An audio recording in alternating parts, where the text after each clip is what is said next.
All right, people. Yeah, boys.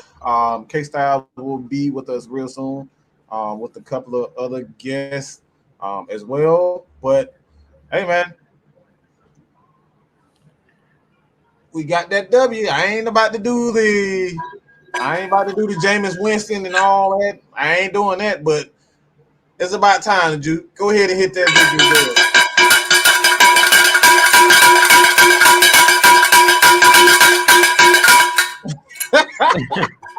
That's what I'm talking about, baby. We got that dub, baby. We got that W. Had to ring the victory bell one good time. The first win of the season. Hey, hopefully man. That's the first of many. Hey, man, I'm so proud of these boys. When I tell y'all, man, this is exactly what we needed, how we needed this win. It was an absolute total team win. And I know a lot of people are already making, saying this and saying that. But what matters at the end of the day, don't matter if it's pretty, you blow them out. It don't matter if you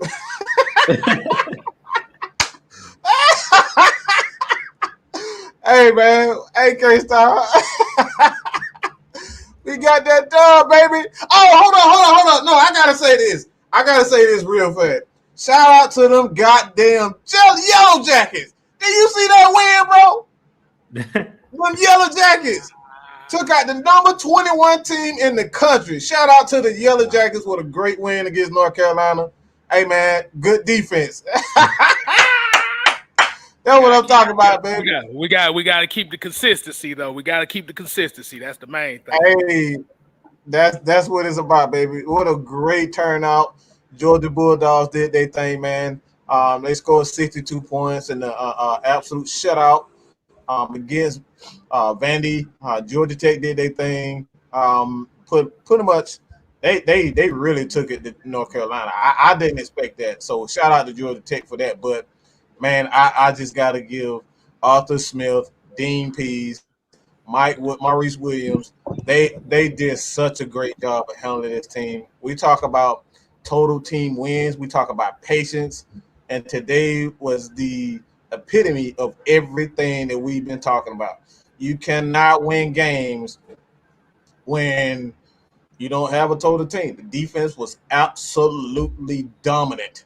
They were dominant. Outside of a few plays in the secondary, they got pressure on the quarterback all day long. And we saw it last week. I don't know who said this, but somebody said that we found our groove against Tampa Bay. Yeah. Well, but all right, so hey, man, go ahead, K Styles, and then we'll get to get your thoughts on the game, man. But I'm so proud of these boys, bro. Like I said, it was an ugly win, but like we say in football, it's all about scoring one more point than your opponent. Mm-hmm. Now, there's still a couple things that I still gotta question as far as where the Falcons go.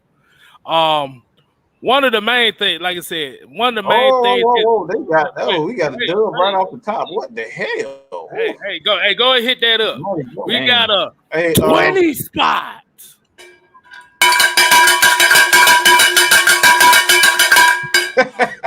Holla. He said, one, great coaching. Two, defense played well. Holla. Defense played well. Corners was on fire. Mikey was right about the wide receiver. They didn't do well in the first half. We need more consistency from that position in order to open up the passing game. And that's actually where I was about to go to as far as what I saw that. But the main thing is all right, K-Style. They rolling in. We got they enough. They want to see it, dog. They want to see it.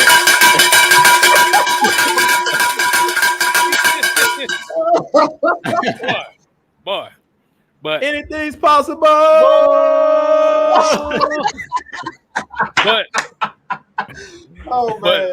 like I said, as great as the win was, there was still a couple glaring weaknesses that I saw, especially offensively. The slow start, it got to be better than that. Like I said, when you saw that final drive, the final 2 drives for the Falcons, you started seeing more of the creative side of what this offense is capable of as far as using certain formations and clearing stuff up. But that's something that we have to do for 60 minutes. That can't just be something out of desperation. We got to start faster than that. Yeah. But then the second thing is we're going to have to get these tight ends. These tight ends and these running backs going to eventually be the leading receivers on this team because I give credit what credit due with Alameda Zacchaeus, boy. He showed the toughness that Calvin really didn't show today. Yeah. He did. Like I said, we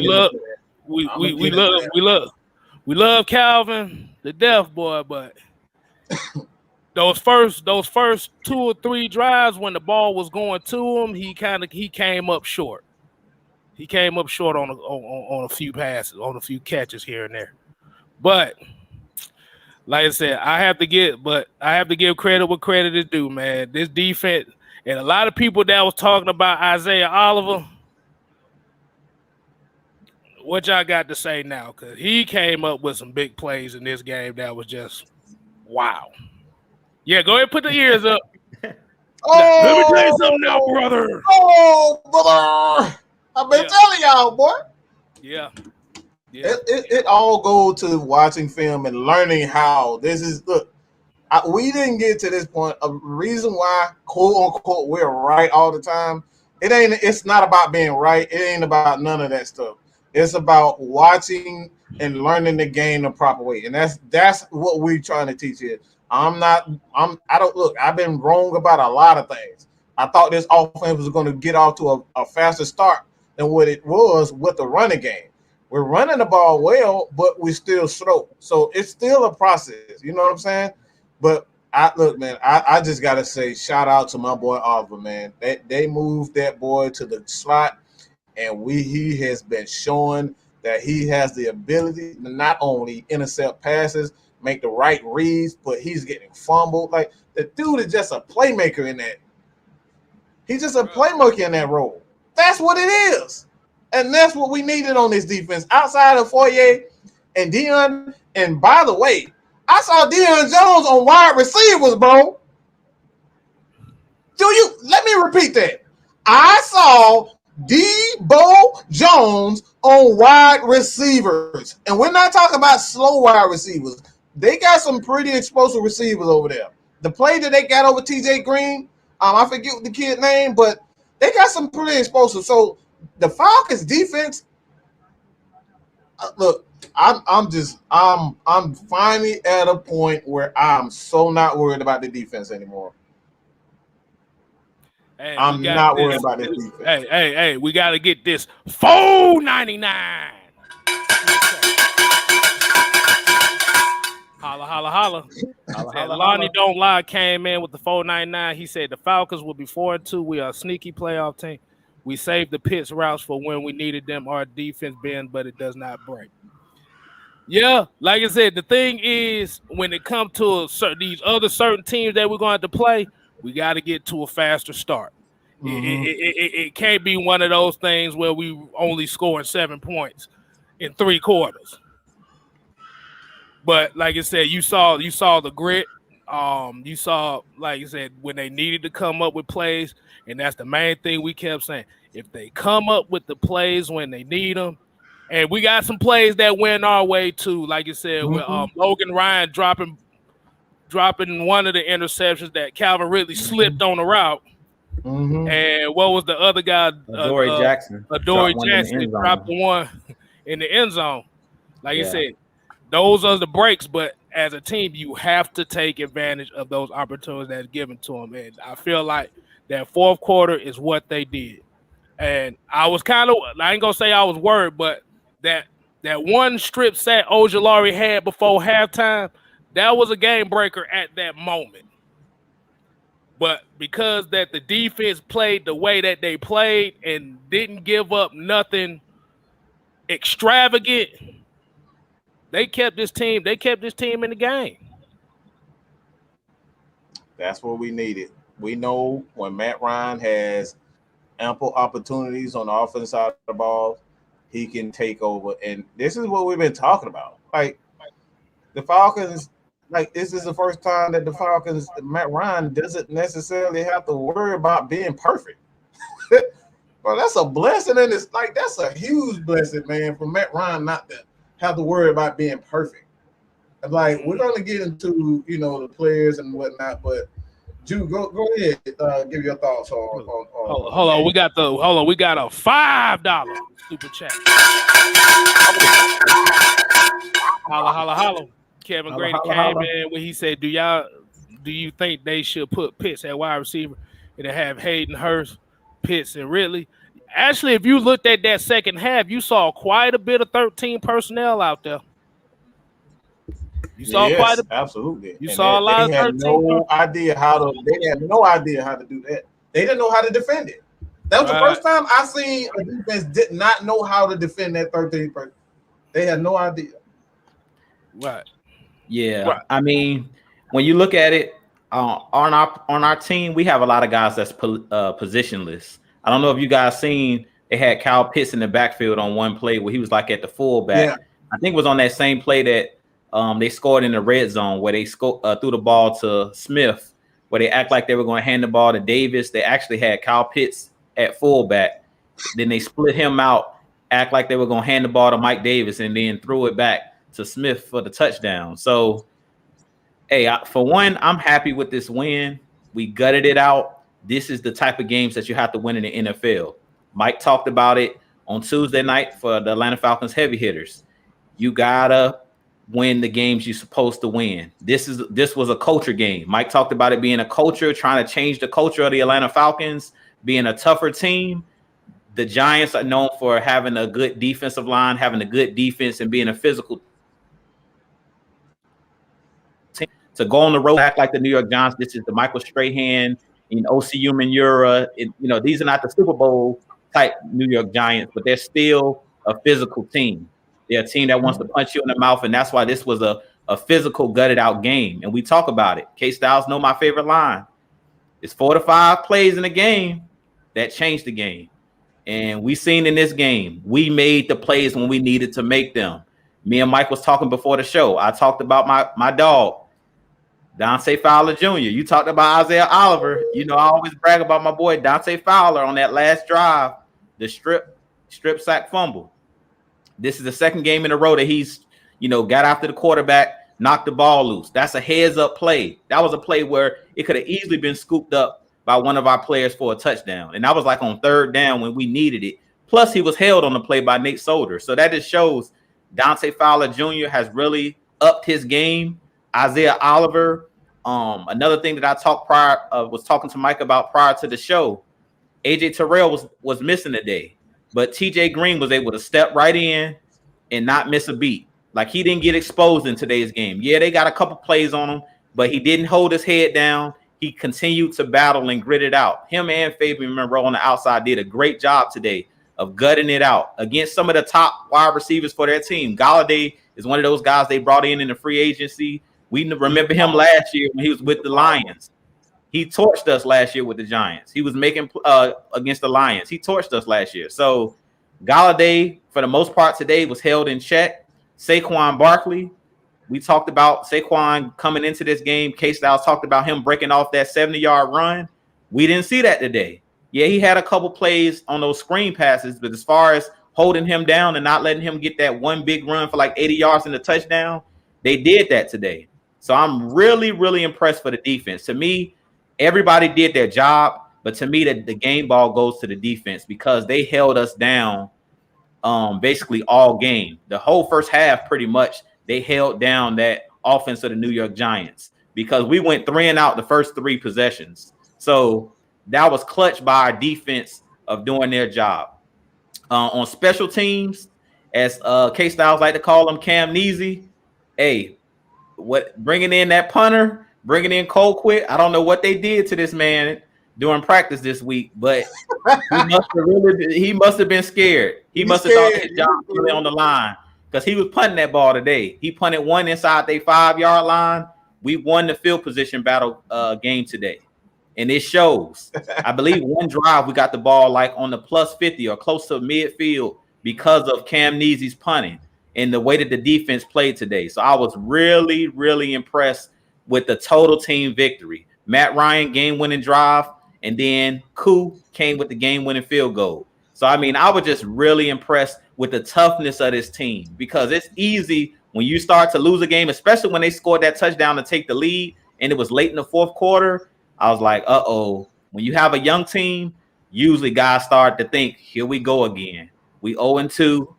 We had opportunities in this game to take the lead or win, be winning in this game. And the Giants was able to, basically steal the momentum back from us, and they scored that 2-point conversion. So I was like, oh man, we went down 14-7 late in the fourth quarter. I'm like, can we put a drive together? Because we had struggled pretty much up to that point of getting into their red zone. But I was really impressed today with Olamide Zaccheaus. Olamide Zaccheaus, when his numbers was called, y'all talked about Calvin Ridley being afraid to go across the middle. Zaccheaus put it on the line today. And pretty much every player, when they number was called, they did their thing. Tarjay Sharp, a clutch third down conversion. Kyle Pitts, when we needed him late in the game, he was making plays as well. So a total team victory for the Atlanta Falcons. Like I say, the toughest win is that first win. Getting that first win is the toughest to get. So now hopefully we gain some momentum with this W.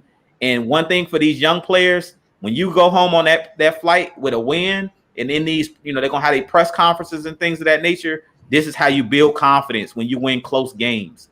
When you're blowing a team out, that's being like a front runner. That's easier to blow a team out. But to win these games, when it come down to one possession, which most NFL games come down to one possession, to win a close game, that shows discipline. I was talking to Mike earlier before the show started we talked about coming into this game that the New York Giants are not a disciplined team. They made a lot of mistakes, and we capitalized on their errors.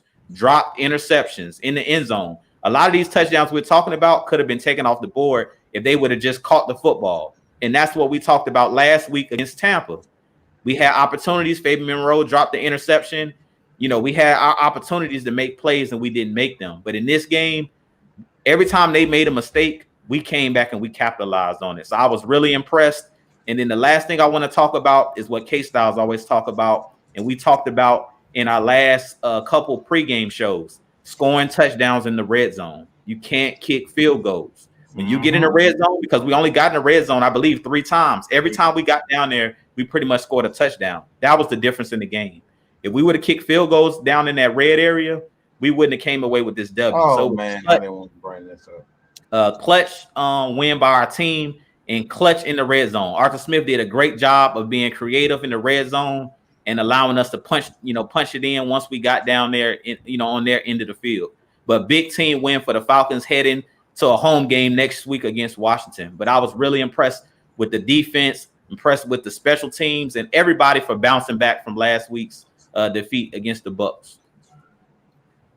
Okay, Stizzle. The minister with the words of the day. Yeah, might well call him the minister of defense. Let's call him the minister of defense. We can't do that. That's Reggie White right there. Yeah, Reggie White a legend. We can't do that. We just that's why I did it. You a legend. Come on, man. You a legend. Hey, we just gonna call him AFN's minister. All right. Of the word. But yeah.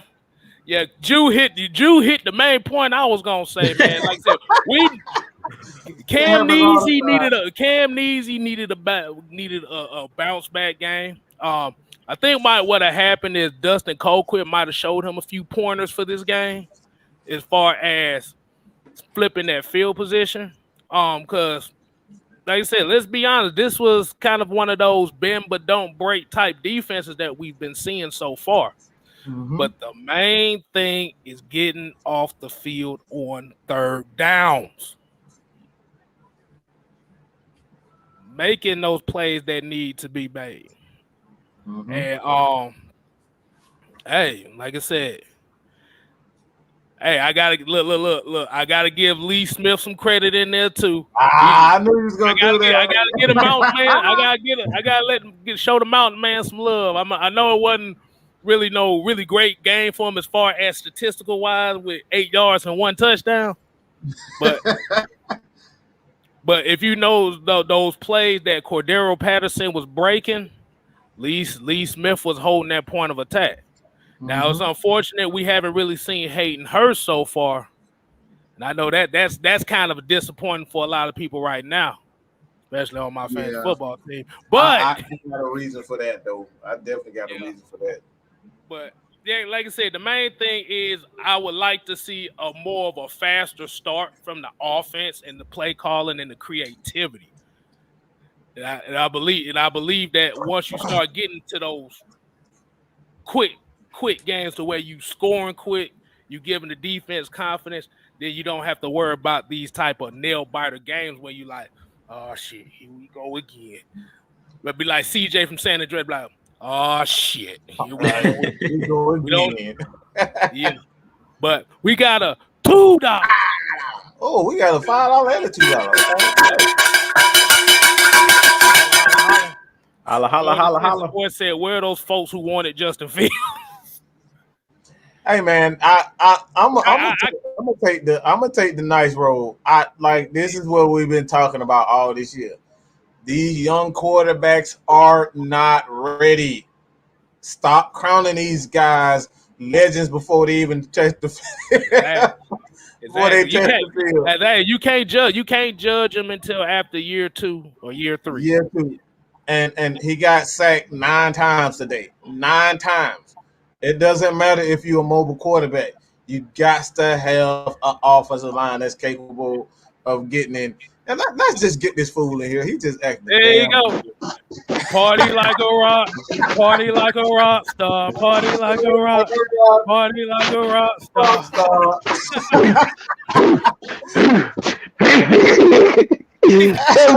Good people. That's what I'm talking about, baby. Hey, we got the $5 super chat. $5. Let me do it one time. Holla, holla. Sheldon Brown. But let me find out you a Sooner fan. No. That's Auburn up there. That's Auburn already. War Eagle. War Eagle. Oh God, no. War Eagle. He said the season started today. Good win. Players look like they believe in coaching. I like that TJ Green, Oliver showed progress and Dean P's scheme. Man, that's great coaching, man. This is what we be talking about right there. That's what we wanted. That you don't necessarily need great players, man. If the scheme fit, man, just that whole last drive just was a thing of beauty because our defense for so long. When the last time you seen a Falcons team win on defense? That's the greatest question to be asked.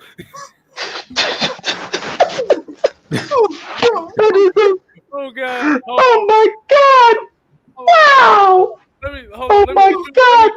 Let me get you a clean. Hold on, y'all. LT finna testify. Hold on. I just don't. Cause you just don't know how I feel to see your defense come up with a stop.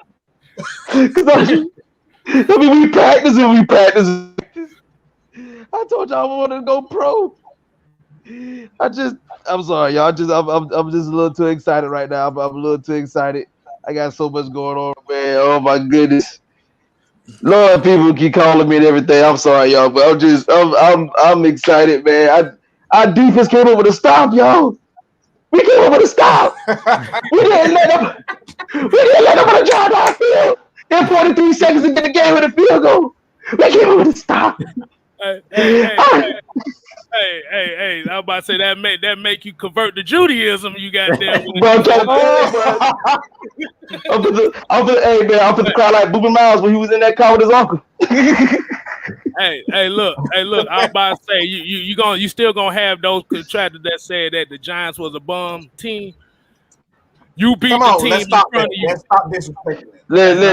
Let's be honest. Let's be honest about this game. This was a defensive game. Exactly. A defensive game.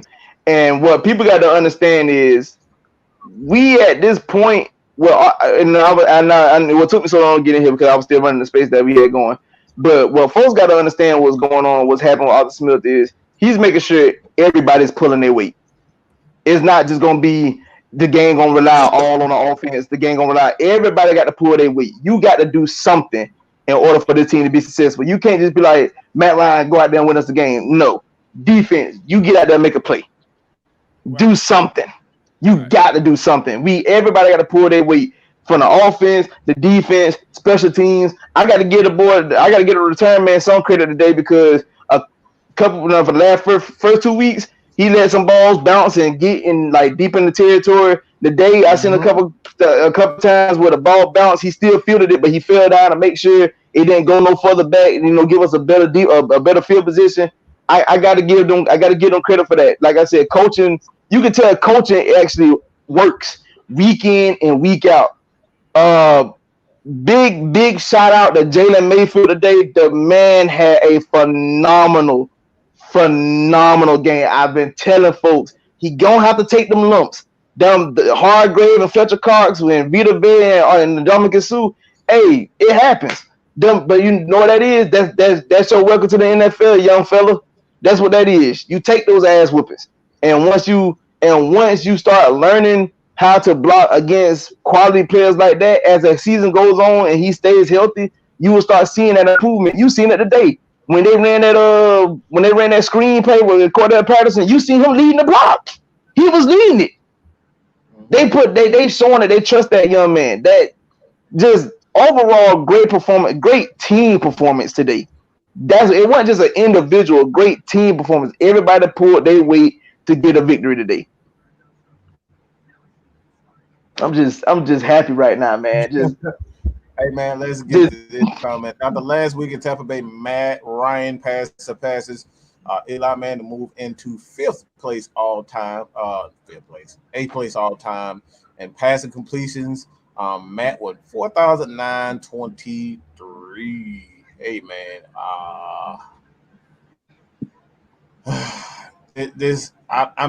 what can we say about Matt Ryan? Every time it turned around, I think he broke another record with he passed not Joe Montana, John Elway with 350 total touchdowns. So the guy is just look, he's solidified himself as a Hall of Famer. I don't think anybody in their right mind can say that this guy isn't. And once again, when everybody said he needs to be traded, when he can't win games in the clutch anymore, when he has an opportunity to make plays, Matt Ryan is going to make plays. And one thing that we always state at the quarterback position, first and foremost, is learn how to slow the bleeding. It's going to be games where you're not your team. Like we just in a good. Let's stop disrespecting other teams. That Giants defense, going back last year, they had a terrific defense. They turned their whole season out. They was like one win away from getting to the playoffs. They lost to the team redacted. You know what I'm saying? They won. Hey. I was about to say to those folks that probably would say that and disrespect the other teams, if the Falcons would have lost today, they would have said the Falcons was the worst team in the league. Mm-hmm. Absolutely. So what the hell is the deal? So what do you want? Do you want to see them lose or do you want to see them win? I don't give a fuck how they win. You got to beat the teams you need to beat. I'll take an ugly win over a pretty loss any day. Exactly. Mm-hmm. And shout out for this 1999. Holla, holla, holla. Jeffrey and Yolanda at Century 21. Yeah, that's Cariotti right there. Yeah, they are. Oh, Mom. Hey, appreciate that. Hey, shout out to Mr. Red, Pastor Red. We truly appreciate that. Most definitely. Sorry about your Bears, though. I'm sorry about your Bears. Oh my God, them Bears got they behind. Woo. Cleveland ain't show no mercy. And for the people that's watching, I'm pretty sure y'all came in, y'all got touching on it. This is why we tell folks, like when people try to say trade Matt, whatever the case may be, when everybody was trying to say just put Fields in, he's ready, you clearly learned early on that man is not ready. And if you, and don't get me wrong, I would say in so many terms that Chicago is maybe a tad bit better than us. I know probably defensively they definitely are, but I can sit here and say, if you telling me that this man struggled in Chicago the way he did, you think he was gonna be well behind our offensive line? Let me tell you this. Let me read out these stats, okay? And this is from a mobile quarterback, and this is the reason why we preach what we preach. The man was 6 for 20, 68 yards, 0 touchdowns, 0 interceptions, and 9 sacks. He was sacked. What's his passer rating? What's his passer rating? Passer rating was a 41. Good God. 41.3. So this is the reason why we say all the time. It doesn't matter how fast you are. This is the NFL. We got some crazy athletes out here. And this isn't me trying to pick on just the field, because I wish the guy, like, he's a Bulldog. Why would I hate the man? He's a Georgia Bulldog. You know what I'm saying? That's what he came here first. You know what I'm saying? So I'm always going to have love for him. Like, I want these guys to succeed. Nobody want to see anybody fail at the end of the day.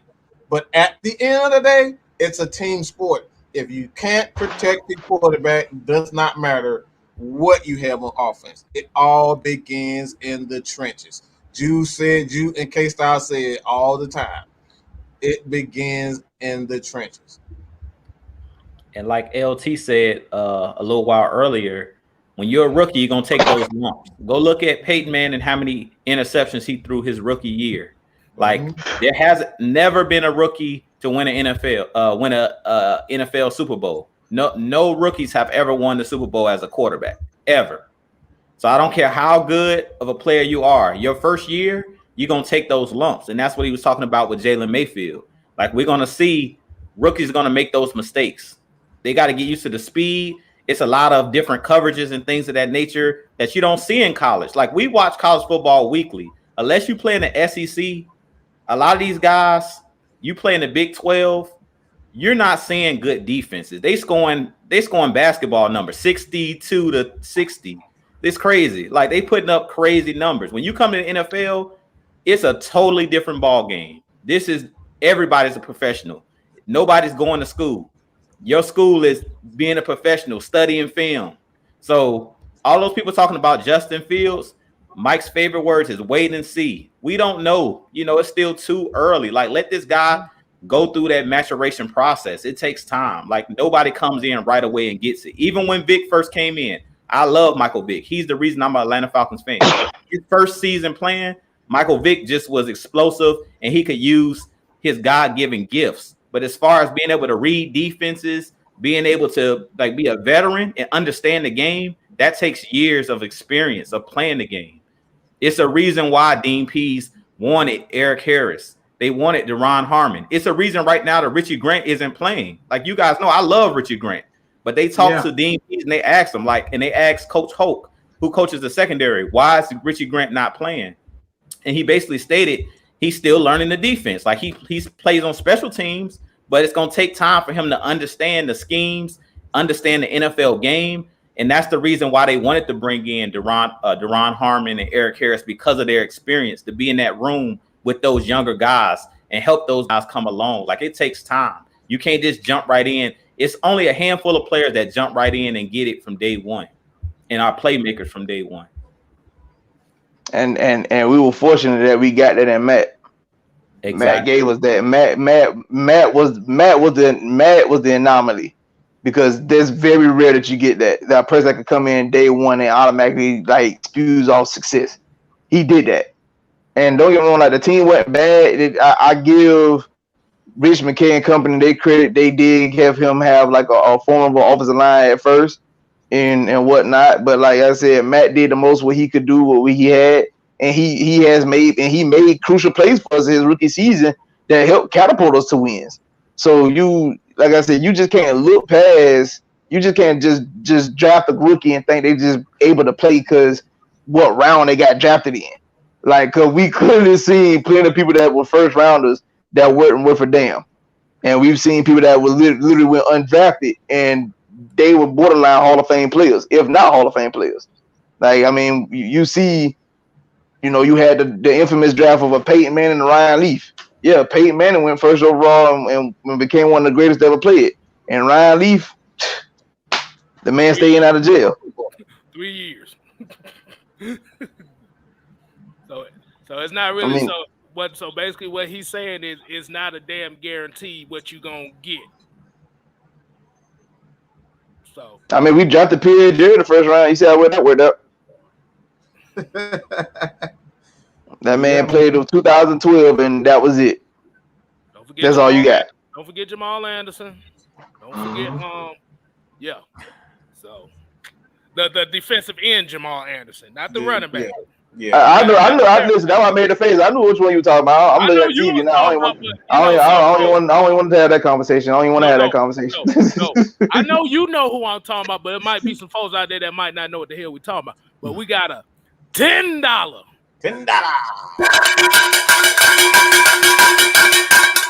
Holla. Super chat from Tremel thinks this team has gotten better each game. That's back to coaching. And what you just said, man, is which we appreciate the 10, but what you said, this is what we preach on these platforms. It's about progressing. That's all we want. We don't need to have the big games early on, or like I said, it's a long season. It's week 3. We just finished week 3. You still got what? 14 more games to go? Right. Still a long season, baby. It ain't over yet. It ain't how you start. It's how you finish. And I ain't trying to quote Dan Quinn because we know he couldn't finish nothing. I don't even see how he got kids. Wow. Whoa. Hit that super chat. Hit that super chat, bro. This boy said Dan Quinn was a poof shooter. Cooking with the wet noodle. Can't stop the clientele. My sperm is falling and it can't get up. Oh man. Hey, we got a $20 super chat. Holla. From Delilah HD, she said that drive to get the second touchdown was huge. To be down 6 and to come back and win, we haven't seen that from this team in a while. Amen. It's just what LT was just saying, setting that foundation. We got to continue to set that foundation. Like he said, we want to see these guys stack those bricks. Keep stacking those bricks, but you have to have that firm foundation. And this coaching staff is doing that. Like Arthur Smith didn't go away from the run game today. He didn't go away. What did he say in his press conference? We're not going to be front runners. We came back and won this game. We were losing. That's not a front runner to be losing and come back in the game. That this team showed fight today. And that's what we wanted to see. All those people last week that was getting on us saying last week wasn't a moral victory and y'all shouldn't be happy about this team the way they played against the Bucs. If you were listening to the telecast, Jonathan Vilma is an ex-New Orleans Saints player. New Orleans Saints. He won a Super Bowl with the New Orleans Saints. He was defensive player, linebacker. He said this Atlanta Falcons defense is playing well today. He said this is not a bad defense. I mean, he was speaking highly of the Falcons today. I don't know if you guys were listening to the telecast. He was speaking straight facts. He was like, this defense looks really good, and they're really keeping this team in this game today. And like I said, when you go 3 and out on your first drives, usually you're going to be down at least 14 going into halftime or more than that. So this defense, and this was a total team win. So this goes back to last week. We don't like to talk about the past, but last week, this is what we're talking about that foundation, us being able in that third quarter against the Bucs to cut it to 25-28. We were down 3, and then we had that bad punt. Those are what we're talking about, those small, intricate details. This week, we actually finished. Like he was just talking about Dan Quinn, we actually finished today. Dante Fowler came through with a strip sack. Avery Williams, the small things. He just talked about it. Being able to not allow the ball to bounce, in between our 5, just to go catch the ball, fair catch the ball, doing the small things. Those are the small, intricate details that we talk about. Those 4 or 5 plays I talked about, we won those plays today. The ball bounced our way, but when the plays were there to be made, we made them. If the Giants make that interception, they dropped 2 interceptions today. Logan Ryan dropped 1, and Jackson dropped one. If they make those 2 plays, we lose that game because we were in the red zone when Matt threw that ball in the end zone.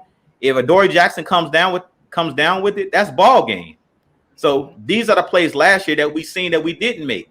I remember against the Kansas City Chiefs, AJ Terrell almost come down with the game-winning, pick against Tyreek Hill. Those are the plays that win and lose you games. So everybody that's trying to say, the Falcons is no moral victories. These are the reasons we talk about last week, the eye test, actually watching the game and not just looking at the score, the final score, but actually watching the game all the way through and seeing the small plays. If you make 2 or 3 plays, that can change a game. And we saw that today. Our players made the plays when they were there to be made. And that's when we came away with the win.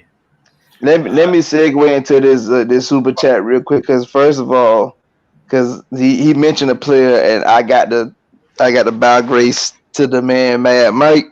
That man sat here and he gave praise to IO. He did the study, and like you said, a lot of people owe IO an apology. They owe that man a big apology.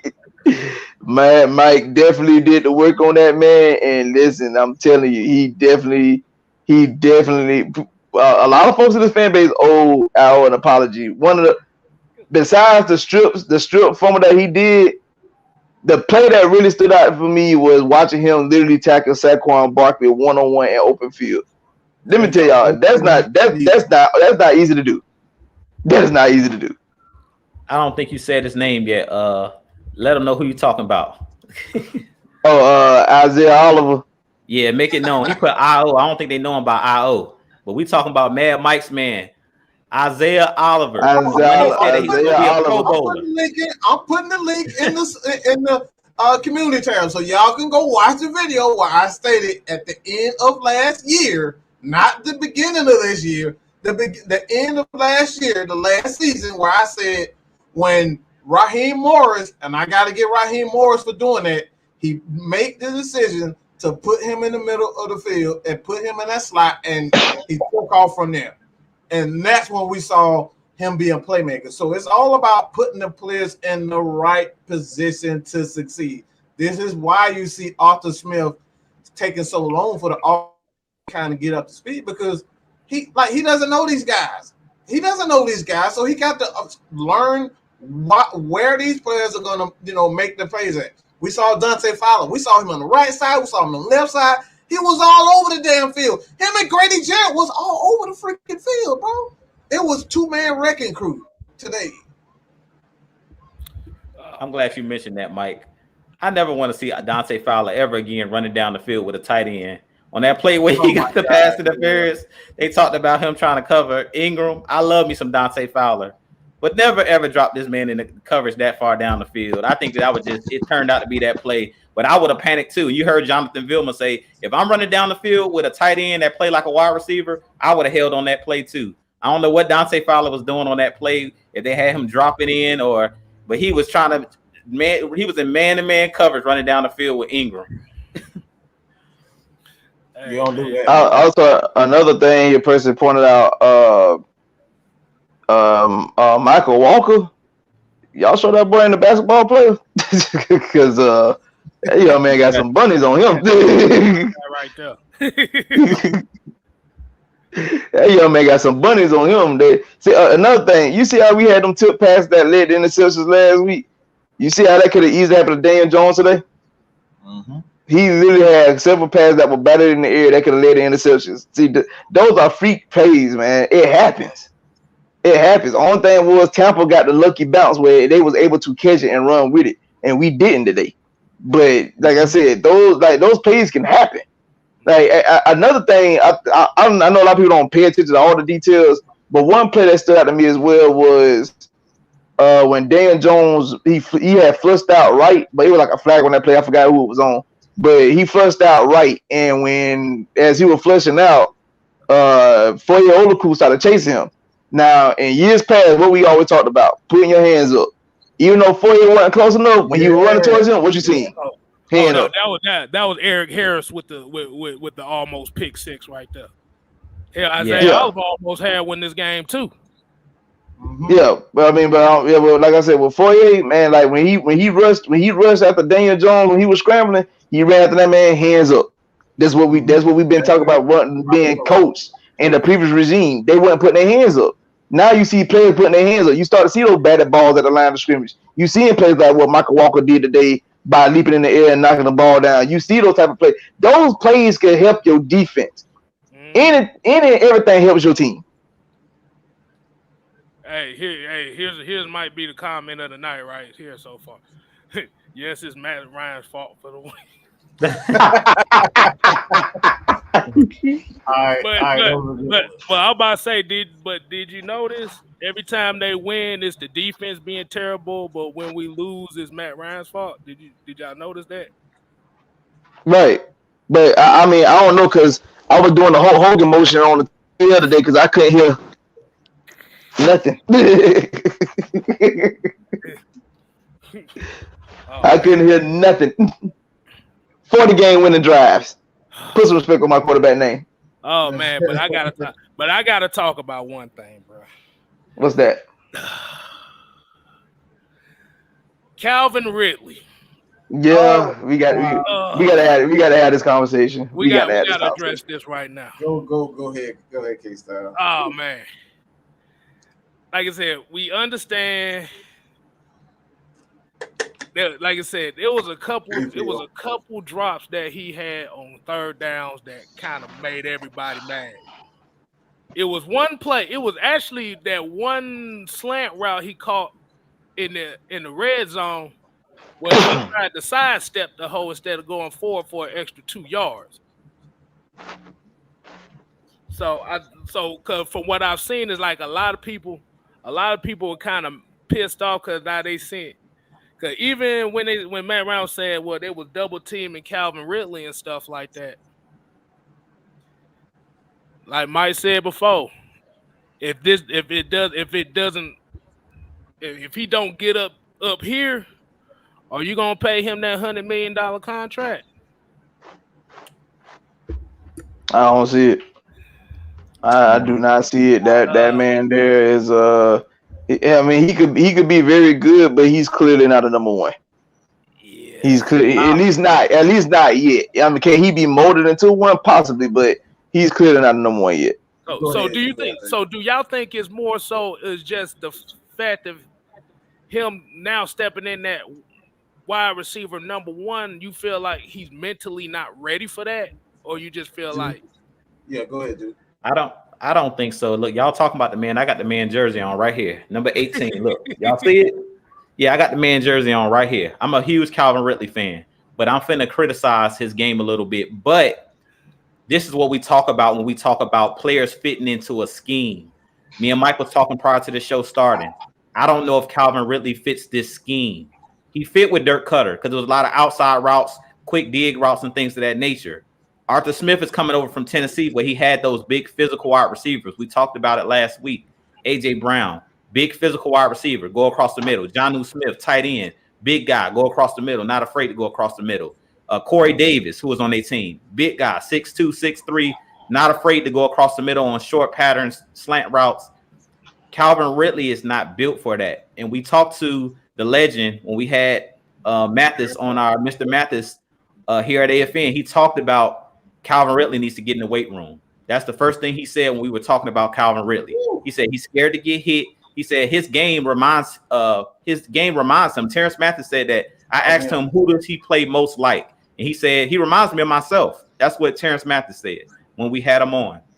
So I really think with Calvin Ridley, it's not that he can't be a number one wide receiver. I don't think he can be a number one wide receiver in this scheme for what Arthur Smith wants him to do.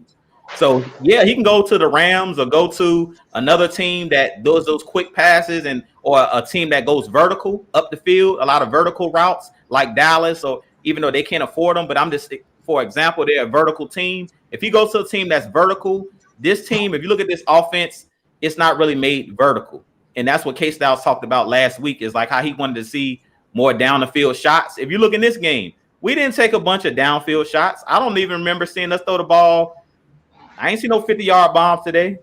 I think the furthest pass I seen Matt throw was that that corner route, the dang Kyle Pitts on that last drive. Yeah, that's I think that's the furthest pass he threw today. Exactly.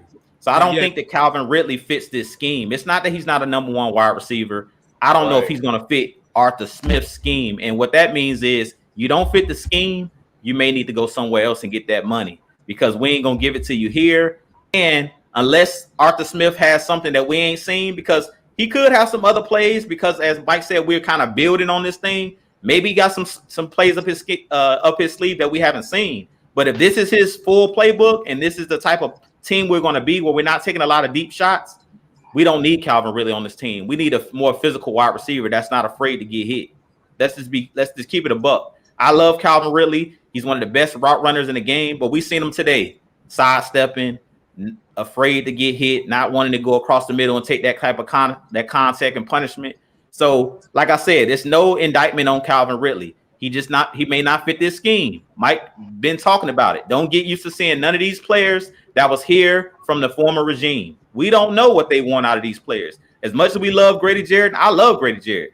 We don't know if this team or these coaches in this regime love these players that are already here. The only player that I know that they love because they re-signed him or restructured this deal is Deion Jones. He the only one on the defense that I can say is solidified. Other than that, I don't know, if they're in love with Grady. I don't know if they're in love with a lot of the guys that we have on this team, because a lot of guys that Dan Quinn loved and brought in, they look like they're phasing out. We see this defense. We had a lot of new players on the defense, and we're going to see a lot more new players coming in, even on the offensive side of things. So for Calvin Ridley, somebody's going to pay him that money. I just don't think it's going to be here in Atlanta unless we haven't seen Arthur Smith's full playbook. If it's going to be a horizontal, not stretching the field, that doesn't fit who Calvin Ridley is. He's not a physical wide receiver.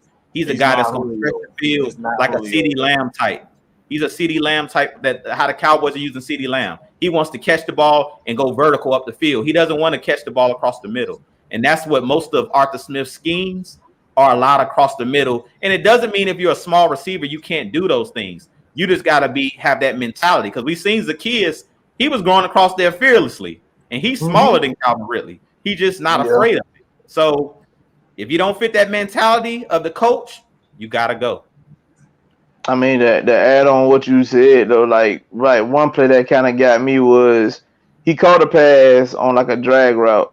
Now, my humble opinion, if he just would have just immediately turned up, he possibly could have got us first. But even if you didn't, I would have respected the fact that you turned up and tried to get the first, versus you turned, you literally just ran straight to the sideline and then just filled out and just gave up on the play.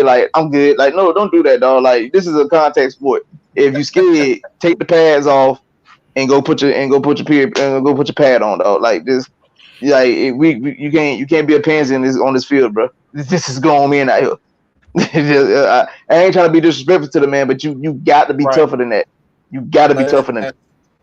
That's what I was saying, and it wasn't. I honestly think if he played in the offense like the Rams offense, I can say, I wouldn't even say the Patriots. The Patriots, you still got to be a little physical with the best. So maybe the Steelers could use a guy like Calvin Ridley, just because I don't think that Ben is ready to retire anytime soon. The way he acted, he looked like he trying to play to Brady, age. So maybe they could use a Calvin Ridley, but I'm not ready to give up on him. It's still a long season, and we don't know. We still need somebody else. We don't know if Russell Gage is going to be an asset in his offense. He could still be, that physical receiver that we need. Maybe he's the guy that's going to be that physical receiver. Maybe it's a guy like Sharp, even Green. I don't think Green will be back when Russell Gage get back, but I just don't think, studying Arthur Smith's scheme, I just don't think Calvin Ridley fits right now. Now, he probably, like Drew said, he probably has some things up his sleeve, but what I've seen so far and the routes that he's running, it's just not meant for him. He's not a guy, because one thing about Julio that I always respect, he can take a slant route and he can turn that bitch up in a hot second. You don't have to throw deep passes with Julio Jones. Just give him a slant, give him a curl route. Julio can take it up to, like, he can take that more stiff arm and safety, stiff arm the linebacker, and be gone for 90 yards. That's what Julio is. Calvin really isn't that. He's never been that. And that's the issue. Everybody expect him to be the Julio, the next Julio Jones. I mean, if anything, he reminds me more of Roddy White than anything. Roddy was he was physical, but he's a little bit more Roddy White than Julio Jones. Right. You're saying really more of a Roddy White than Julio? I mean, than Julio Jones? I say he's more of Roddy White than Julio Jones. Julio Jones is a guy that thrives on physicality. He's not that guy. Roddy White is physical, but he can still run some routes. You don't look at Roddy White to take a slant, stiff arm the guy, and then go 90 yards. That's more Julio Jones. That's more Julio Jones game. Okay, now that you say that, yeah, you're right. Hey, I'm about to say we can't bypass this $5. Wow. Drew, Holla, holla, holla, holla. Holla, holla, holla. Drew, true statement said, I know what's wrong with Calvin. There's two things. He doesn't fit the scheme. Two, he's definitely a stats guy. First, listen to him. Can't get injured. I don't think he's a stats guy, to be honest. I don't think Yeah. Calvin really care about stats. He came from Bama. If you played at Alabama, we know Nick Saban, he care about winning. That's all Nick Saban care about, is putting more trophies in his trophy case there in Tuscaloosa. So I don't think that Calvin Ridley is a stats guy, to be completely honest. Now, maybe he's thinking about that contract and don't want to get injured before he gets that big contract. That could be a thing. But I don't want to make excuses. I mean, we've seen this from Calvin Ridley, really, since he's been on this team. When Mike was comparing him, I don't know if there's really a Falcons receiver other than Terrence Mathis I can compare him to. Who I'll put him. He puts me in the mind of Marvin Harrison. If you guys remember Marvin Harrison from the Indianapolis Colts, he wasn't that physical, but they didn't ask him to go across the middle because that was a vertical offense. If you look at that Indianapolis offense, Reggie Wayne, Brandon Stokely, Dallas Clark, that was a vertical offense. So you rarely seen Marvin Harrison go across the middle. Everything was on the outside. It was timing routes. And that's what Calvin Ridley is great at. But we're not seeing a lot of those timing routes, like those dig routes, go up. We're not seeing those type of plays out of Arthur Smith. So I put it the onus more on the coaching more than I put it on Calvin Ridley, saying Calvin Ridley's a bust or Calvin Ridley's not a number one. That's not true. He's not a number one in this type of scheme. Because to be completely honest, if I'm Arthur Smith this year, what I'm doing with Calvin Ridley is I'm putting him in the slot. I'm putting him in the slot because you can run bunch patterns. You can do things to create space for him. To me, on the outside, based off of the routes that he's running, there's no space for him to do his thing. If you put him in a bunch category like we seen last week, where K-Styles was talking about those bunch formations, you create space for Calvin Ridley to be Calvin Ridley. I don't like what I'm seeing out of the position that he's in as the number one wide receiver in this type of offense. It's a lot of slant routes. Like this actual offense will fit somebody like Michael Thomas for the Saints. So we're doing a lot of stuff that the Saints have been running the last couple of years. A lot of routes where you got to be physical. Like it's a reason Michael Thomas is hurt right now because he took a bunch of hits the last couple of years where he had to go across the middle and linebackers, were just licking, hitting them. So Calvin Ridley's not that dude. You're not using him to the best of his ability if that's what you're asking him to do. So I put more of the onus on Arthur Smith is going to have to be more creative on what plays he calls for Calvin Ridley. And that's the reason last week, if you guys go back and watch the video last week, while Mad Mike was saying we're going to have to use Kyle Pitts more as a wide receiver on the outside because the routes, based off of the route tree, Kyle Pitts might have to be the number one wide receiver and do the things that we're asking Calvin Ridley to do because he fits more the Julio Jones mold. 6'6", 240 plus pounds. He's not afraid to get hit because he's getting hit by smaller corners that can't do anything to him. Getting hit by smaller safeties. He's bigger than everybody in the secondary. Calvin Ridley's not that big of a guy. So I understand the reason why he's afraid to go across the middle because he know that these safeties, just like you seen Olamide Zaccheaus get hit, that's what Calvin Ridley is running from. That lick that Zaccheaus took when he went across the middle. Yeah, he got the first down, but he took some punishment. And he going to feel it tomorrow when he in the ice bath or whatever, the pool at Flowery Branch. He gonna feel that tomorrow. So I definitely understand. Lord, he gonna feel that. Yeah, he gonna feel that. I mean, it was worth it at the time. We did get the W, but when he got hit originally, I was like, did he get hit in the head? Because there was a 15-yard penalty assessed on that play, and he could have got a concussion, but it wasn't helmet to helmet. But he took a lick, and that's what Calvin Ridley's running from, that lick. Like you said, boy, that ice bath sounds good after a W. It don't feel good after a loss. Yeah. No, it definitely don't. But that's what's gonna have to come down to. He just gonna have to have the mindset of the number one receiver. See, right now he still had that mindset of that number two. Right. And Dirk Cutter didn't ask him to do what Arthur Smith is asking him to do. Like we seen last year, everybody's like, oh man, Calvin Ridley's about to break out this year. But it's like we didn't know what to expect from Arthur Smith. Like if this was still Dirk Cutter here, we know Dirk Cutter gonna throw the ball 50 times, and Calvin Ridley gonna get 20 of those targets on the outside doing routes he like to do, and he's gonna avoid getting those big hits. So yeah, Calvin Ridley gonna have 1,300 yards because he's getting the ball thrown to him 20 times a game. So it just this goes to show you schemes matter. As much as we talk about trenches matter, the way you being coached and schemes matter. He don't fit this current scheme, at least at a number one wide receiver. He doesn't fit. All right, we got hold on, we gotta get this comment right here. Yeah. Mike Jones, who? Mike Jones. He said he got to give a Cordell Patterson shout out.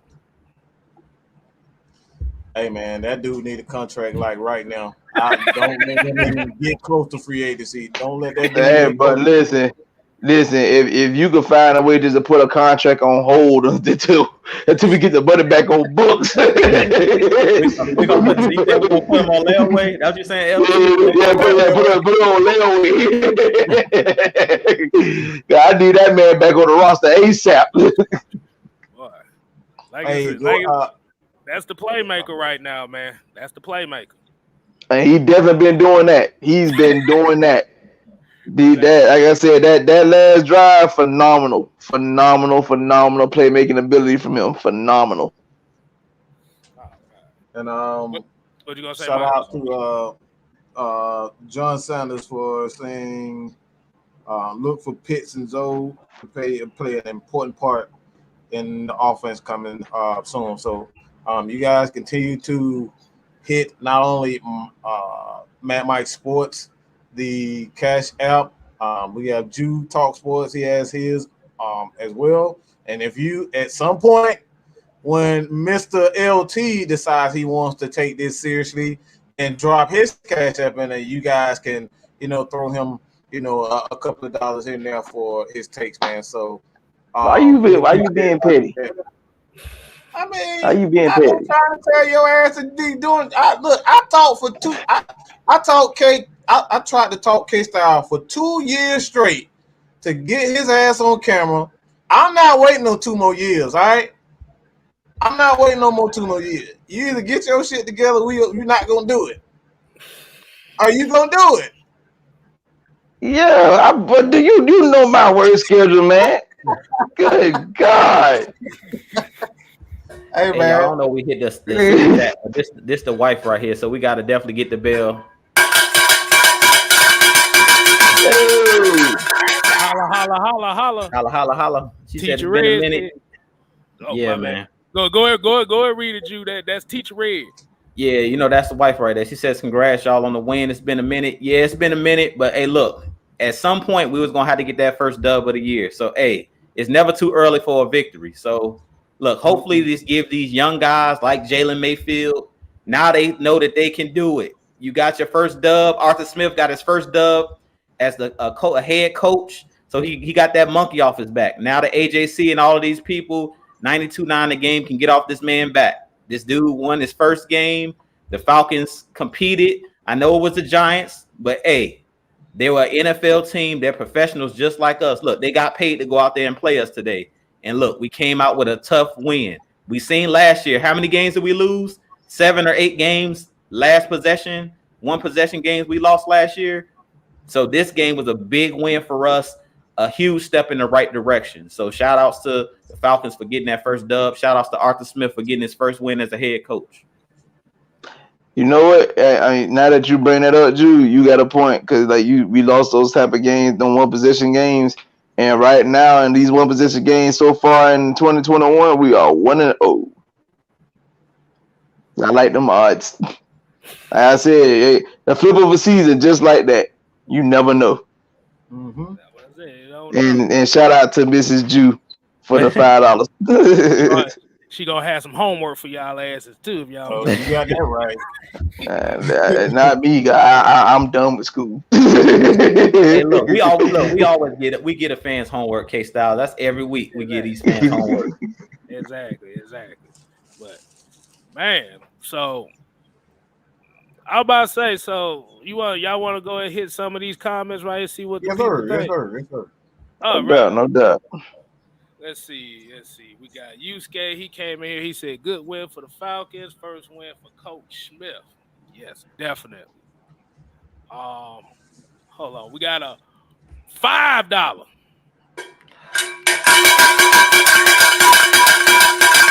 Holla. He said, patience, and more patience. AFN Calvin really will explode. Coach Smith didn't vouch for this man for no reason. Yep. That's what we said. We don't know. We gotta wait and see. But like I said, we can only judge from the games that he played so far. But like you said, anything can happen. Maybe a win like this could sprout up a run. You don't damn know. That's the main thing we always say here. We don't damn know. And we take it. Go ahead, dude. Go ahead. My bad. I don't want to open Pandora's box, but I'm finna do it. What K-Style just said, I don't want to open Pandora's box, but this is why we say it. Wait and see. All those people that told us y'all 0-2, these moral victories, this is what we talk about. Wait and see. This is why we didn't give up on the team. For all of those wishy-washy fans, this is why we watch every Sunday, because you don't know. Like we keep telling you guys, just wait and see. Stay encouraged. Just wait and see. Let's give these players a chance. We seen Kyle Shanahan. His first year, I wanted this man gone. I'm not going to lie. After 2015, I didn't see 2016 coming. I wanted that man out of Atlanta because I was like, this offense is terrible. He throwing the ball to Julio every play. The routes look vanilla. I'm just being real. I didn't see 2016 coming. Those routes in 2015 and 2016, it looked like he had a come to Jesus moment. It like a totally different playbook. So I didn't see that MVP year coming from Matt Ryan. After 2015, when him and Matt were bumping heads in 2015, Matt didn't like the playbook, and they kind of meshed together. Nobody liked it. Roddy White spoke out and was ready to fight this man. It's a reason why they let Roddy White go after that season.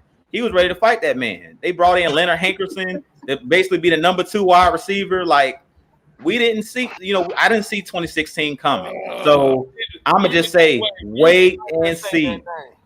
I told y'all I was getting ready to open up Pandora's box. Oh man, look, let's just wait.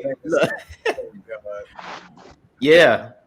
Just wait and see though. We don't know. Like Arthur Smith could, do the same thing we seen with Kyle Shanahan. Like early on, it wasn't looking good for Kyle Shanahan, but after that 2015 season. Arthur Blank is a patient man. He said, let's see what this guy got. It was only one season. They needed time to learn his scheme. It's the same thing with Arthur Smith. These players need time. We haven't even seen Kyle Pitts' full ability yet. Like everybody's probably already calling Kyle Pitts a bust, but we haven't seen this. Get this man time. They are. I'm talking about people on Twitter were very impatient. Like, we got Kyle Pitts on the team. Why we not throwing him the ball? Like, what the problem is? Like, bro, just patience, dog. Patience. I mean, it's still a rookie. He still got some things he got to learn. Exactly. Hey, I'm about to say there's a certain portion of the Falcon fans that are very upset right now that the Falcons won. Yeah, that 0-16 fan group, they didn't win. Yeah, the 0-17 group is still at large. They're not gonna really speak nothing until the Falcons lose, and where they like Smokey, like, oh, when the Falcons win, I'll be quiet. But when they lose, I'll be talking again. And I saw a few of them in here right now, but like I said, shout out to AJ. Shout out to AJ. RIP, man. That wasn't way over y'all head. That wasn't way over your head. Y'all don't know nothing about. Okay. We got Murphy here said, "What's next for Caleb McGarry? Better yet, the whole offensive line. What's the next step?" What y'all think? He tagged y'all too, so I ain't saying that. I'm confused at what just happened on my screen just now. I'll say this: when it comes to offensive line play, we already talked about it. We've seen it today. It's a maturation process, but we said it coming into this season. For one, Arthur Smith, head coach, former offensive lineman, he understands the position. Number two, we're not throwing the ball like we were last year. Mike said it in every show. This is not the same regime. We're not relying on Matt Ryan to win us games. We're not throwing the ball 40 and 50 plus times a game. So that bodes well for offensive linemen. And this is something that LT can speak on, him and K Styles, because they know how it is in the trenches. Me as a little guy, I don't know nothing about that, playing down in the trenches. But them big boys, LT and K Styles can tell you, when you playing down in the trenches, it's one thing to run block. It's a totally another thing to be going backwards trying to pass protect. And if I'm a big guy, I know one thing. It's a lot easier for me to go forward. Even as a smaller guy, it's a lot easier for me to go forward than to backpedal with somebody running at me that's 300 plus pounds. And I don't know where he going. I don't know what type of move he finna use on me. You backpedaling. It's a lot easier to go forward. So I told you guys, I felt like getting a guy like Arthur Smith, because he understands offensive linemen, he understands playing physical football because that's what he did in Tennessee. I told you guys, we're going to win a lot more. These close games, we're going to win them because how many times last year did we have leads and we blew them? I just talked about it. The way that you win games, you saw today. Once we got in field goal range, what did Arthur Smith do? Did he do like Kyle Shanahan and decide to drop Matt Ryan back to pass? Nope. He just ran that. He ran exactly. The damn. Let's get his ball to exactly. Let's just go ahead and get his ball to Mike Davis, and I'll talk. Hallelujah.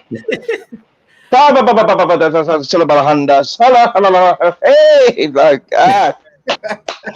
Yes, Lord. That man speaking in tongues. I got what you're talking about. Yeah, AJ John. Yeah, that was unfortunate. I think they said it was from what was an overdose? Like you say, he suffered from depression or something like that. Yeah, depression. Yep. That's unfortunate, man. Like I said, R.I.P. We lose a lot of actors from the Friday movie, bro. We done lost a lot of them. Wow. Man. Talking about the main stars too, man. But Ezel, Debo. I don't steal. Who? Pops. No, I don't steal. Pops, yeah, Pop. Yep. Ronaldo Ray. Yeah. Michael Clark Duncan. Yeah, we lost a lot of folks in that movie. Yvette Wilson. Yvette Wilson. Yeah, her too. Yeah, we lost a lot of people from that movie, man. Wow. That shit crazy. Time moves on, man. I mean, yeah, look at it. That movie came out in 95. Look where we at now. 26 years later. Right. Oh, boy, don't say that. Dead lie, man. Oh, yeah, Bernie Mac as well. Like, shit. Man, lie, man. We up there. It seemed like 2000 just yesterday. Look where we at. Exactly. Everybody was crying about the Y2K coming in, the world ending. Now it's 2021. Ooh, Jesus. Exactly. But to piggyback what Juice said, man, to see that we ran the football when we got and like at first, like a lot of people were looking like why we call it timeout. At first, I did it too on the first time, but now I realized I was like he probably trying to get more yards. And then on the third run, he was just gonna put it back in the middle and make the kick easier for Koo to make, and that's exactly what he did. The second down play, he ran the play. I think like Mike Davis got like maybe 4 yards, and then that third down, Matt just fell into the middle of the field, and they kicked the game winner. Man, I'm excited, man. The fact that that man just shanked the hell out that dang kick just now. But I'm sorry, but our defense held the team to 14 points. Really? That's a win, bro. To 14 points? The Falcons defense? What's going on here? Where does defense come from? Because I ain't never ever seen them act like that. Outside of that Raiders game last year. Yeah, I mean, in the Chiefs game, but I mean, still, I never ever seen them act like that. Like 14 points, man. I'm about to say, speaking of the Chiefs, did y'all see that Patrick Mahomes no look pass that got picked off? Yeah, I seen that. I'm saying, like, you know, everybody love the Chiefs, but they got the same record as us right now. Just saying. I just want people to understand that they do have the same record as the Falcons right now. Oh man, there we go. That one. Coming to our house, keys to be. Well, we saving that for Tuesday. That's Tuesday right there. We can't give y'all that right now. We still got cooler talk tomorrow because cooler heads prevail. Yeah, it'll be another day. I will say this: it's not against, you know, the name redacted, but I got a friend that was kind of ragging on me about my Falcons a couple of days ago, and I'm gonna make a nice little wager with him about his Washington team. He don't know what the bet gonna be, but it ain't gonna be nothing really drastic for him. Just something that he can't speak on until X, Y, and Z happens. I'm pretty sure Falcons fans know what I'm talking about with what I'm saying, but yeah, I don't think he know that. Ooh, I got that phone call today too, boy. That bubba was mad in hell. He like, man, what the fuck? like, you happy with that victory? I said, hell yeah. If we win by 1 point, excuses when we hold on. Just like this right here. But think about it. They was down their top 2 receivers. We was down our best corner. So exactly. Like I said, we and can we be fair about that? Okay, yeah, they might have been down their top 2 receivers, but it wasn't like they were making any noise anyway. If we being honest about it. Right. Exactly. At the end of the day, they got the job done.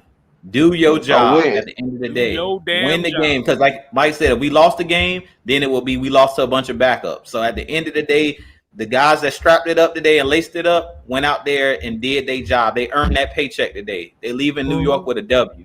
That was the mission. Herm Edwards said you get paid to play the game. You play to win the game. So all that would know that he say, she say, and what if? If was a fifth, we all be drunk. I'm pretty doggone sober right now. But yeah, Buffy said we had TJ Green and Kenny Galladay and lost in that offense. I mean, like I said, the one thing we always said about that offense was it's ran off of Saquon Barkley. And you saw what happened when they put Evan Ingram in the game. It literally destroyed their offense. Hell, Evan Ingram got strip sacked on. He done dropped passes. But that's what we talk. But that's what we talk about, though. You have to take advantage of miscues. That's I say something about Saquon, though? I'm worried about his health. Like, I'm really worried about. He was making some hard ass cuts that just did not look like it was healthy for his knees. Like he really, he'll go to the sideline. Then he's it's not like Barry Sanders cuts. His cuts look like they he gonna snap an ankle or something. Like he better change his running style real soon, or he's gonna have a short career. I do not like his running style at all. I don't like his running style at all. See, he's still thinking about the knee. He's still worried. No. I'm talking about the way he cuts is just way too much pressure on his knees. Bro, you gotta think he's 200 and like I said, he plays smaller than his size. He is 240 pounds trying to play like he's 210 pounds. And you got all that muscle mass in your legs. Like you can't he can't be cutting like he be doing, dog, because he could, like you said, he could cut himself into an injury. Like you gotta quit doing that. That's what they always say. Like, it's good to be big and muscular like that, but when you cutting like Saquon does, it's high risk, high reward. Well, the high reward is you can get a home run play. The high risk is you could tear your knees up like that. Because guys at 240 pounds, guys at 240 pounds ain't really supposed to be running like that at all. What you got to do? I have to say this about Saquon. I think the Giants need to do a better job at spelling him. I don't think they're doing a good job of subbing him out of the game and not just putting everything on his plate. Because you could see when the game was waning, they were trying to get that ball to Saquon because they know he's a game breaker. But I feel like I like what the Falcons are doing. I'm a huge fan of running back by committee. I don't believe in the bell cow anymore. Like that was the ways of the 90s and stuff like that. You had the running backs, that was the bell cows. I'm more look at Zeke Elliott. He's struggling. They're talking about Tony Pollard is a better back than him. I just think that when you have a great running back, just because he's great, you don't still need to put everything on their plate. I feel like you need to continue to spell that guy. I don't think they did a good job of that in this game. Saquon had most of the carries and took most of the snaps. I think that they need to play their backup running backs. If you look in Carolina, that's the same thing they did with Christian McCaffrey. Mike's talking about Saquon might not have a long career. Christian McCaffrey got hurt on Thursday night, a hamstring injury. He's missed, I believe, the whole season last year, if I'm not mistaken, a majority of the season. Majority of it, yeah. He hasn't been healthy the last couple years because his first 3 years, the Panthers put everything on his plate. But then when he got that big contract, they've run him in the ground so much that now he may never be the same. And that's the same thing I'll say about Saquon. Because he's had that horrific injury, they need to do a better job at spelling him. I don't really care about how he runs the ball. I think that they need to take him out of the game at times and don't rely totally on him. Don't put everything on his plate. Because if you do, that's how those injuries happen. Most running backs that get those years where they have, 500 plus touches and all of that, usually those are the running backs that get ran in the ground. Like I said, Zeke Elliott has pretty much been ran in the ground. Tennessee's running Derrick Henry in the ground. Now, we'll see if he's going to get hurt. But let me say this. Father Time's undefeated.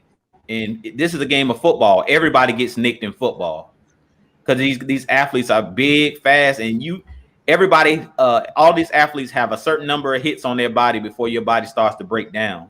And if I was the coach of the New York Giants and if any of these running backs that are great running backs, I would spell them at times. Even Derrick Henry, I wouldn't be running him in the ground 30 plus times a game because the game has changed. These guys are too big, freak athletes. And we're seeing these ACL tears, Achilles tears, because these guys are freak athletes. Back in the day, it weren't many players like these guys you're seeing now. So if that was my, prized possession commodity, I'm not. And we heard Mike talk about it last week with Cordell Patterson when they were saying we need to start him. He's like, I don't want to run Cordell Patterson in the ground. Like I think we're doing a good job of mixing him and Davis and not just making Cordell Patterson the bell cow. I mean, what you're saying, it makes sense because like when you look at like you said the athletes these days, like back in the day, that was like literally when people throw the word generational talent around like a $2 like a $2 chick on the corner somewhere, but like you got to understand where back then you had like a Bo Jackson who was literally like that was God given talent that he had, but like you said, you see where he suffered a major injury because of the way his body was built and the way he ran or whatever the case may be. So like, but nowadays, like the Bo Jackson, where that was like a once in a lifetime player, like these are like 5 or 6 guys in a lifetime these days.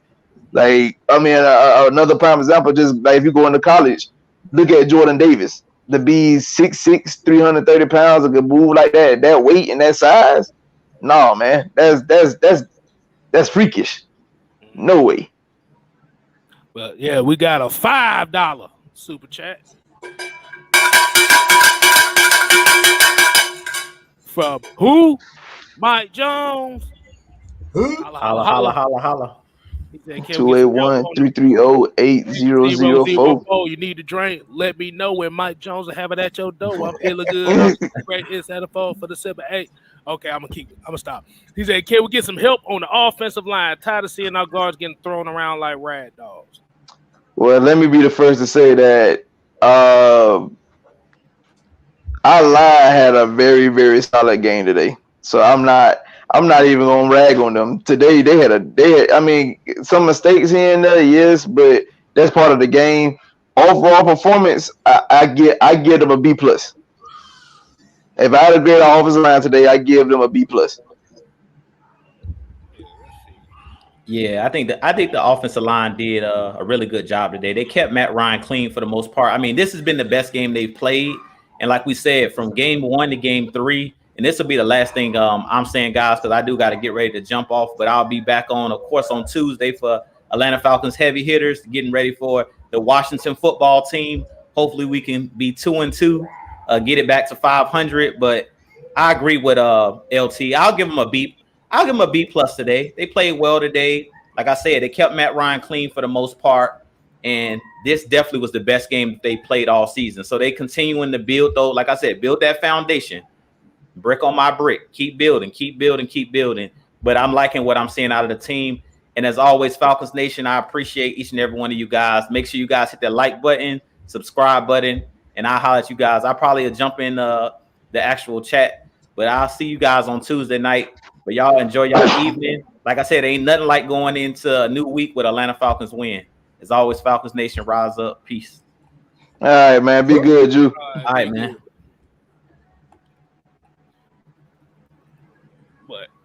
But did you know? Did you notice one thing that the defense did today? What's that, Playboy? They didn't give up no passing touchdowns. Wow. Dang. How long it's been since we did that?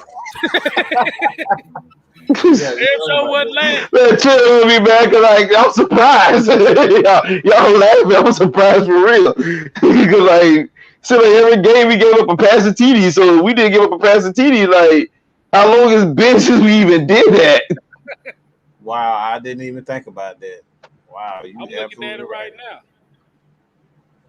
Remember, the Giants only had one touchdown, and it was on that Saquon goal line jump. That was still kind of like finicky because I didn't like the PI that they called. Like they always said, you know, if the defender turned his head around to play the football, they won't call the flag. He did exactly that. Now people might be like, well, he was holding him. The receiver was holding him too. Like, just let them play ball. Exactly.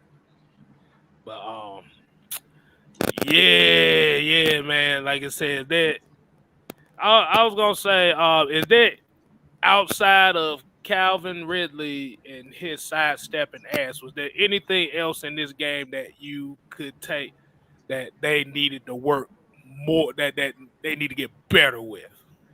Everybody on the receiving corner to get on the ball machine this week. Yes, that include Calvin Ridley because he had some crucial drops early on that game. He had a third down drop, like ball clearly hit him in his hand. All you gotta do is just be strong-handed, bring it in your chest, hold on to it, and you let the receiver knock it. You let the cornerback knock it out your hand. You can't be doing that, man. Same with Zacchaeus. He caught a pass, and even though he got, they called it. I mean, it wasn't a fumble, but you got to hold on to those, man, because they were throwing the flag thinking it might be forward passing, but they didn't call it. So if by them not calling it, and if you to hold on to that catch, that's a first down and the drive continues. You got to get on the ball machine. You have got to get on the ball machine this week. Yeah. I want to hit this comment right here. I'm going to hit Twisted Torch. Shout out to Twisted Torch. Y'all make sure y'all show him some love. He said, Arthur Smith going to be in his bag once he get the ball to Hurst and Pitts more. Like you said, you're seeing a week-by-week progression. This is what Twisted Torch is talking about. But I want to get this comment right. He said, good win, but consistency is key. Hopefully we'll continue that against a better team next time. And that's the main thing we say. Like you said, one game is good, but we want to see it consistently go for the rest of the way. Where it be a 2-game, 3-game stretch. Because this was a must-win game. I don't give a damn how bad both teams were. One team needed to win, and God damn it, we did it. So, and I haven't heard nothing much more about Matt Gano, Super Cantra. Man, Tom Brady looking real sketchy right now, and them Bucks looking real sketchy right now. That's all I say. But my bad. Oh no, you good. I'm kind of looking at the same thing too. I know Tom. Oh no, we put a blueprint out on them. I tell people all the time, but we put the blueprint out on them.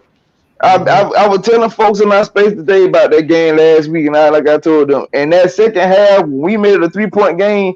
Just look at the body. Oh my God!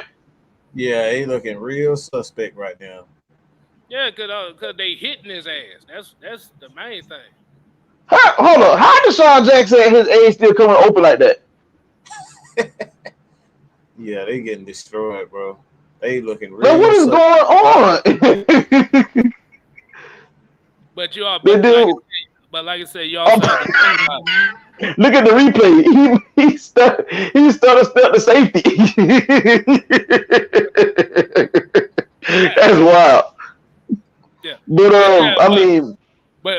But you have to remember, even with that Bucks game last week, like I said, it was close until them batted balls at the line of scrimmage. Telling people that, bro. In the game, that was in the game. The Falcons were like they were hitting stride, and like I said, that like you got to give the Giants defense credit, man. That's a solid defense. I want Falcons fans to understand, like, and Mike alluded this to me. When you look at that second half, the Bucks played desperate football. They didn't win because they was that much better than us. They didn't win because of their scheme. They played, Todd Bowles especially played desperation football. He utilized that our line didn't have no continuity, and that was kind of like our weak point. So he shut the house to overpower them. That's desperation. That wasn't no game plan. Because if the game plan wise, Arthur Smith had an answer for all of it. Matt was rolling. Arthur Smith play caller was on point. He played desperation football. That's all that was. Like, them boys was desperate. You can look at their body language. When we made it a 3-point game, the whole Bucks team was like, wow, what just happened?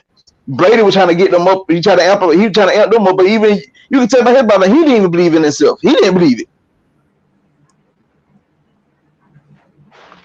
Like I said, the Bucks could. I know they're the defending champions, but they are beatable. They very much are beatable. And I tell you anybody, with the Falcons, no, if they Super Bowl bound, of course not. Can they make the postseason? Of course they can. But when you look at the team, they improve on different things every week. You can see the halftime adjustments or the in-game adjustments. Listen, it might not be top tier, but I'm still enjoying the fact that we actually open up lanes in the running game.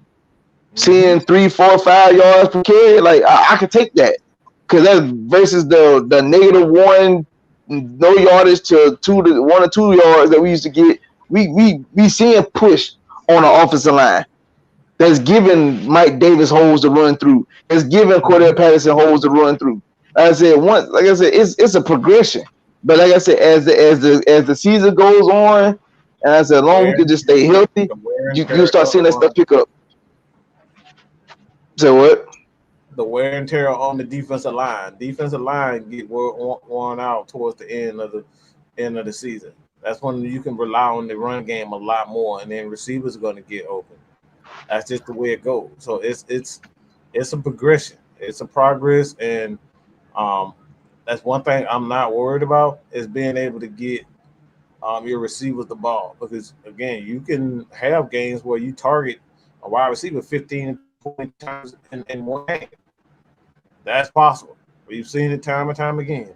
So at the end of the day, man, I think you really just have to focus on how you're going to continuously attack teams differently, because I'm starting to see a trend with this offense, is that the only things that I'm like he needs to work on is being able to get off to a faster start. So once he gets in the red zone, he's very creative when it comes down to getting in the end zone. That's what I love most about Arthur Smith. You get in there, that dude will pull all stops. He throwing the ball to the third, tight end, fullbacks. He using everybody. He's using the read option with Matt Ryan. So you're gonna see a ton of different things from him from game to game.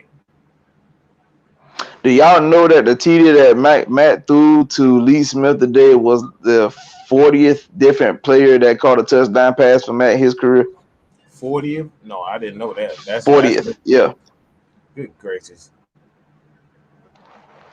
That's a lot of people that got to teach that. That's a lot of people that got a touchdown for Matt Ryan in their career.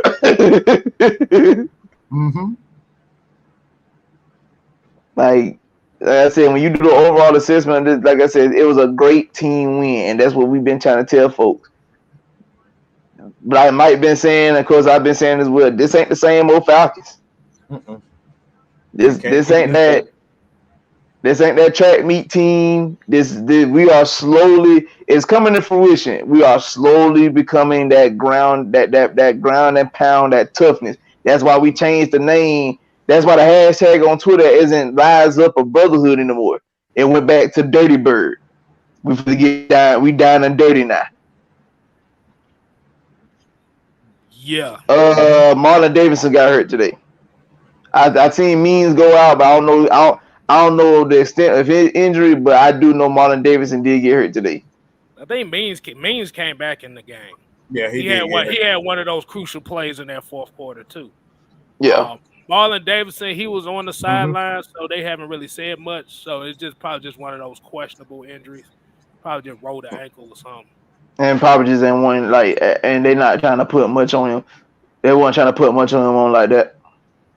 Right. Yeah. Man, Tampa Bay offense looked absolutely atrocious. Good God. But they like I ain't gonna lie to you. They got in field goal range on that drive before halftime, and he really was lucky because like Aaron Donald really strip sacked Brady. The ball just dropped into the running back hands, and he was able to run away with it. But if he don't do that, the whole tide of that game changes. Yeah, they don't. They look like they have no confidence in this offense. Because what you're gonna see now with this game is you're gonna see a whole lot of Gronkowski. They try, and that's what they're trying to do, and the Rams basically taking him away. And that's what the Falcons did. You saw that adjustment last week towards the second half. They kind of took away Gronkowski. They didn't have those same plays in the second half. Oh, Gronk ain't even get no touches in the second half. Mm-mm. I think he might have got one catch or maybe two, but other than that, he pretty much disappeared compared to what he was electric in the first half. He no-showed in the second. Yeah. That's how that shit goes out. But we'll kind of close it down so everybody can get back and enjoy the second half of this game. We'll start with LT and kind of give your final thoughts for the game.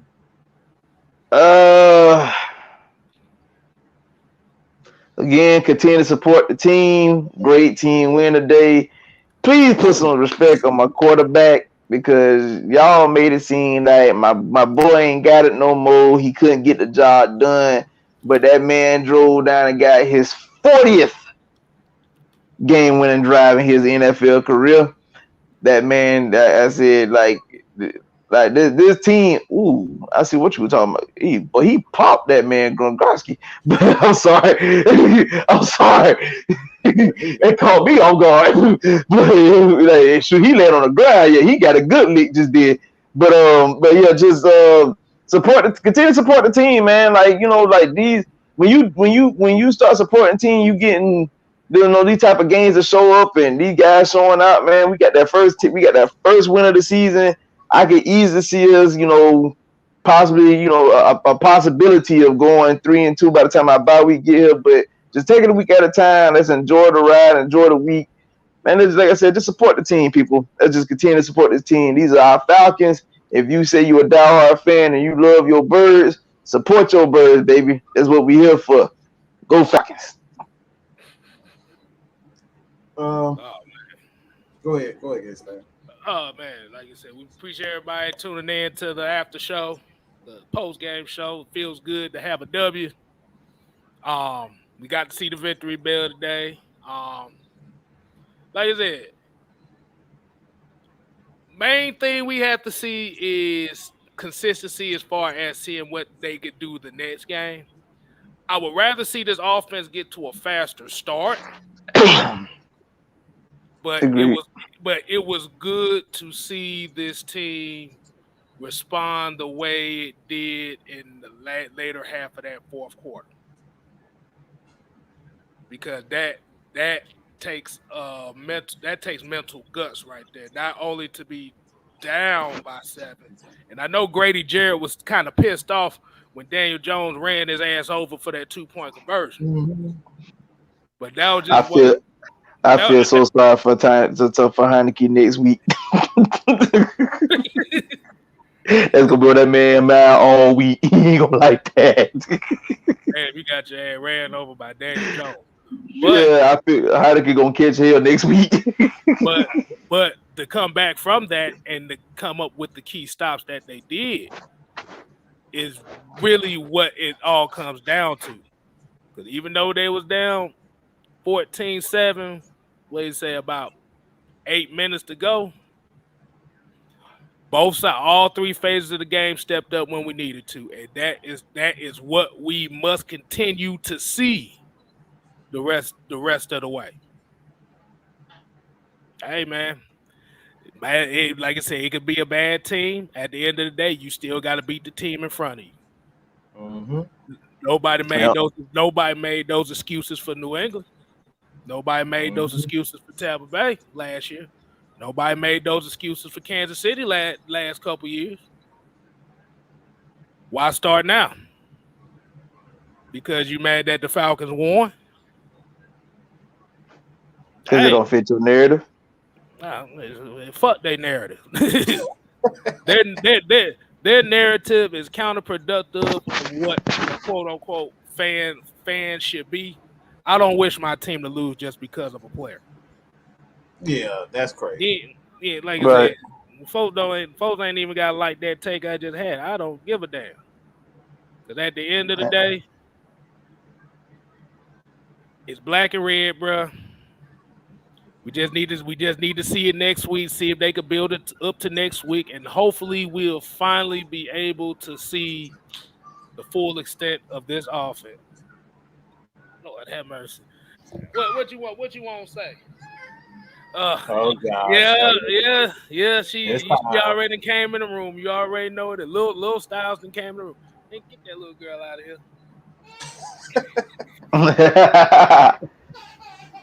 Oh, let go, Cal. Come on. Come here, Cal. We ain't got but a few minutes anyway, so let her have a little appearance. Oh, come here. You want to sing a song for him? Go ahead and sing a song for him. Hey, Kylie.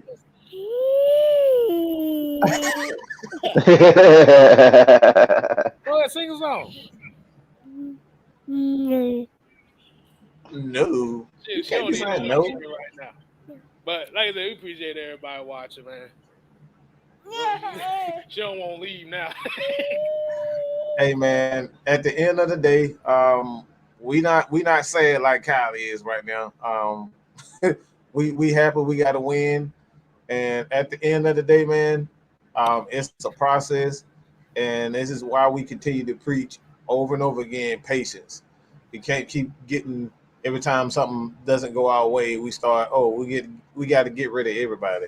It's a process. It's going to take time for this guy to get, his system in place, his play calling rhythm, and understand, the players. You slowly starting to see Kyle Pitts to kind of get in the offense. You see him, trying to find a rhythm, play call rhythm with even Calvin Ridley.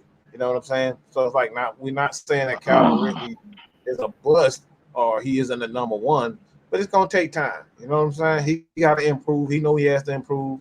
He got to improve as a play caller, as a player, a coach. Even an equipment man. You know what I'm saying? Everybody got to get better at the end of the day. So when it all comes down to it, we appreciate everybody for joining us. I'm about to get something to eat, I'm about to watch the game because I'm hungry than a mug. All right. I'm telling you right now, I'm over here. My fat ass been starving.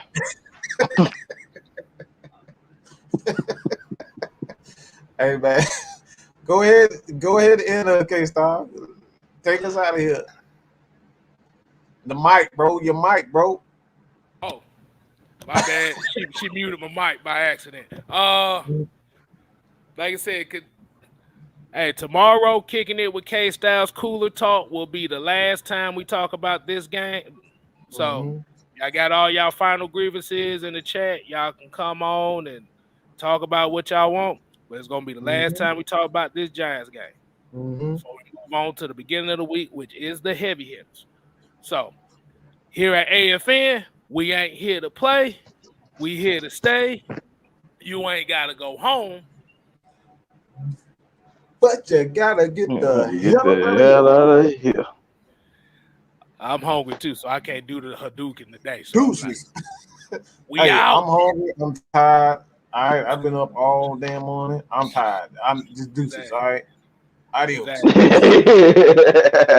right, then y'all people take it easy. Enjoy this game, man.